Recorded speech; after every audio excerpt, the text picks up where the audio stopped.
Voleva solo essere una cosa simpatica, non mi schiero dalla parte di nessuno. Credo che la gente sia libera di dire e pensare ciò che vuole e in realtà è una cosa presa che avevo trovato in cucina quando ho lavorato con Sandro Video e ho trovato questa cosa molto simpatica e l'ho semplicemente riportata lì sulla lavagnetta. Liquida così Tosca Busato dal 1° agosto dietro al bancone della storica osteria alla Gigia di Vicolo Barberia a Treviso la curiosità suscitata dall'invito a non bestemmiare su cui si posano inevitabilmente gli sguardi degli avventori.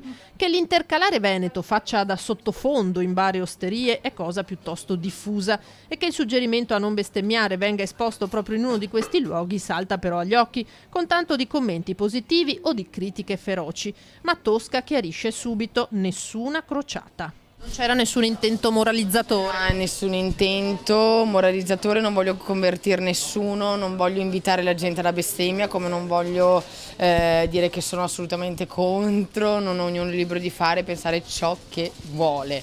Voleva solo essere una cosa ironica, scritta così, per ridere. Mi spiace che non tutti l'abbiano capita, però questa è la motivazione. Tra l'altro questa osteria è famosa per le sue massime attaccate un po' dappertutto, no? Frasi, disegni. Esatto, che noi non siamo ancora così brave perché Sandro Video erano il top di questa cosa. Stiamo provando, comunque magari più avanti attaccheremo qualcosa o anche no, viste poi le reazioni che sono un po' troppo forti, però l'importante è che se ne parli, dicono, no?